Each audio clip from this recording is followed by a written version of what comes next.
3 माह के school fees माफ करने की मांग की जा रही है।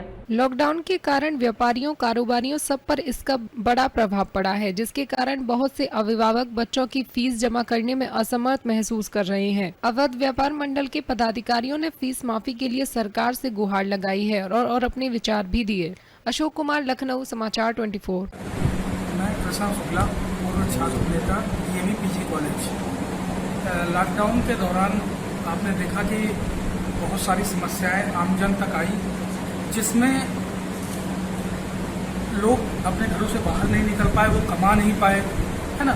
तो इस दौरान क्या हुआ कि जैसे अनेक प्रकार के टैक्सेस, फीस की समस्या या घरेलू बिजली का बिल या उनकी किस्त से संबंधित समस्याएं, कई प्रकार की, मतलब आगमन कम और जाना जो है वो ज़्यादा रहा। तो इसलिए सरकार को इस पर विशेष रूप से ध्यान देना चाहिए। सरकार ने जो योजनाएं चलाई हैं उनको आम जन तक पहुंचाए, उसके प्रति लोगों को जागरूक करें, बस यही कहते हैं। मैं अरुण गुप्ता, मुझे अवध व्यापार मंडल ने अभी उसमें संगठन प्रभारी की जिम्मा सौंपा गया अवध व्यापार मंडल का। मैं काफ़ी व्यापार मंडल से जुड़ा भी हूँ और व्यापारियों के बीच में रहता हूँ। इनकी समस्याओं में हमेशा इनके साथ खड़ा रहता हूँ। जहाँ हमारी ज़रूरत होती है मैं वहाँ पहुँच जाता हूँ और मैं चाहता हूँ व्यापारी की समस्या का समाधान हमेशा होता रहे। परिचय देते हुए मैं शौकत अली हूँ, अवध व्यापार मंडल का मामला। जो समस्याएं आई हैं लॉकडाउन के दौरान, तो उस संबंध में कुछ बताइए। देखिए, 3 महीने का पूर्ण लॉकडाउन रहा, व्यापारी का पूरा व्यापार बंद रहा और उसी बीच कई टैक्सेस के, किस्तों के, EMI के जो मैसेज थे वो लगातार आ रहे हैं। लेकिन व्यापारी चाहता है कि सरकार थोड़ी सी रियायत दे, बच्चों की फीस माफ़ होनी चाहिए और भी अन्य चीज़ें हैं जिन पर थोड़ी सी रियायत मिलनी चाहिए व्यापारियों को। जैसा कि देखिए, व्यापार पूर्णतः ठप रहा, बंद रहा। व्यापारी का और कोई माध्यम नहीं होता व्यापार के अलावा। जब उसकी दुकान बंद रही तो आय की स्रोत एकदम पूर्णतः बंद हो गई और व्यापारी कोई अन्य चीज़ से तो अर्निंग कर नहीं सकता था। जो जमा पूंजी होती हुई पूर्णतः खत्म हो गई। तो व्यापारी इसलिए सरकार से मांग करता है कि इसमें छूट मिलनी चाहिए, फीस में बिल्कुल छूट। परिचय दें। मैं सरबजीत सिंह, अवध व्यापार मंडल में वरिष्ठ महामंत्री के वरिष्ठ उपाध्यक्ष के पद पर हूँ मैं। और अभी व्यापारियों की समस्या के ऊपर हमारे महामंत्री शौकत भाई जी ने बहुत विस्तार से बताया है और व्यापारियों की समस्या के बारे में बताया। समस्या तो बहुत है व्यापारियों के लिए, जगह जगह पर समस्या आ रही है। इस समय हम लोग सरकार की तरफ देख रहे हैं कि वो व्यापारियों के लिए कुछ करे। बहुत कुछ काम किया है सरकार ने व्यापारियों के लिए, लेकिन अभी वो खुल के जनता तक, व्यापारियों तक पहुंच नहीं पा रहा है कि कैसे व्यापारियों की मदद हो रही है।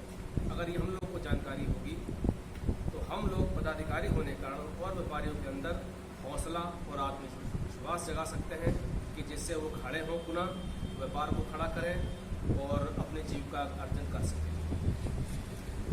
इस माफी का सबसे बड़ा मुद्दा जो है उसके संबंध में कुछ हमारा ये विचार है कि सरकार को चाहिए, इतने समय से लॉकडाउन लगा हुआ है, कोरोना का प्रभाव है, तो हमारी विनती है सरकार से और सभी स्कूल प्राइवेट वालों से कि ये बच्चों की फीस को माफ़ किया जाए या इसके ऊपर ध्यान दिया जाए।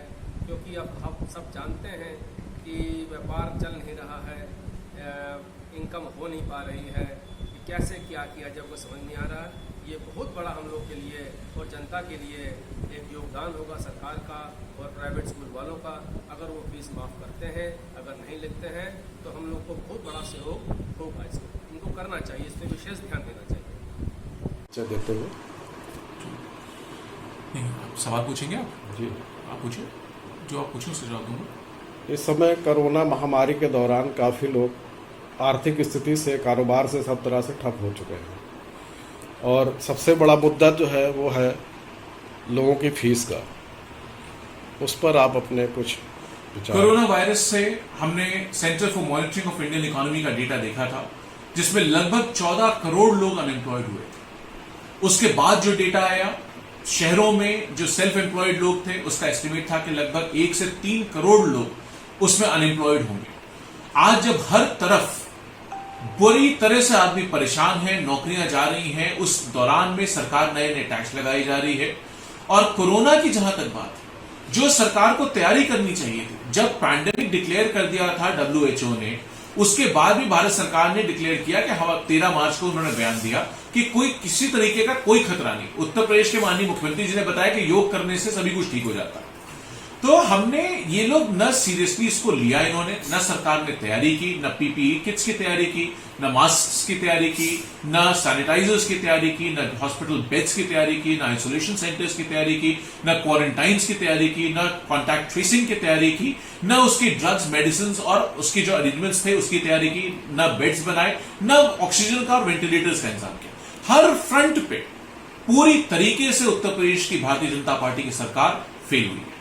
तो कोरोना आज क्राइसिस इतनी बड़ी इस देश में इसलिए हो गई क्योंकि सरकार ने न तैयारी की और न ठीक से उसको इंप्लीमेंटेशन किया। बाकी दुनिया का कोई देश हो, हमसे बड़ा हो, हमसे छोटा हो, हमसे ज्यादा आबादी का हो, उन सारे देशों में जब लॉकडाउन लगा तो वो लॉकडाउन के बाद उसकी संख्या कम हुई और लॉकडाउन तब हटा जब वो उससे बाहर निकले। कोरोना का जब ग्राफ डिक्लाइन होना शुरू हुआ, हमारा अकेला ऐसा देश है जिसमें लॉकडाउन तब हटा जब हमारे कोरोना केसेस बढ़ गए।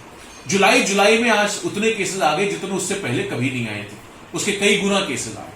तो ये सरकार पूरी तरह से फेल है। और इस माहौल में भी मैं सरकार से अपील करना चाहूंगा कि जो आम आदमी है, जो मध्यम वर्गीय परिवार है, जो मिडिल इनकम ग्रुप के लोग हैं, जो वर्किंग प्रोफेशनल्स हैं, जिनकी नौकरियां जा रही हैं, जो टीचर्स हैं, स्कूल में हैं, डॉक्टर्स हैं, पुलिस में हैं, और इन लोगों को आज बच्चों की फीस देने तक की दिक्कत हो रही। मैं सरकार से अपील करूंगा कि जो नया विधानसभा का सत्र आ रहा है उसमें एक लेजिस्लेशन लाएं, एक कानून बनाएं और कानून से बाध्य करें कि कम से कम, अगर पूरी माफ नहीं कर सकते तो कम से कम 35%, 40% फीस स्कूल्स घटाएं, जो उनका इस समय खर्चा नहीं हो रहा, चाहे मेंटेनेंस पे नहीं खर्चा हो रहा, चाहे बाकी स्टाफ पे नहीं हो रहा, ट्रांसपोर्टेशन पे नहीं हो रहा, बिजली का बिल उस हिसाब से नहीं आ रहा। तो जो भी प्रो रेटा कंडीशनिंग प्रोविजनिंग हो सकती है उसका एक फीस एस्टिमेशन का कमिटी के माध्यम से उसका एस्टिमेशन हो, और जितना एक्सेप्शन हुआ है पिछले 3-4 महीनों में, एग्जेम्पशन हुआ है, उतनी फीस माफ करने का काम किया जाए। और अगर किसी ने ऑलरेडी दे रखी है तो उसको पीछे अगले आने वाले फीस के महीनों में एडजस्ट किया जाए, और नहीं दे रखी है तो उसको छोड़ा जाए। अपील है मेरी कि पूरा माफ करें। अगर पूरा नहीं माफ कर सकते हैं तो कम से कम 35% उसको फीस में कमी लाएं, जिससे कि लोगों को एक मदद मिले, एक उनको सुलेस मिल सके और थोड़ी सी सहायता, ऐसा लगे कि हां ये सरकार भी कहीं ना कहीं सेंसिटिव है, सरकार को भी थोड़ा बहुत ही सही लेकिन आम आदमी का दुख दर्द महसूस होता है। मुख्यमंत्री जी तक हमारी आवाज भी भारतीय जनता पार्टी में। खबरों के सफर में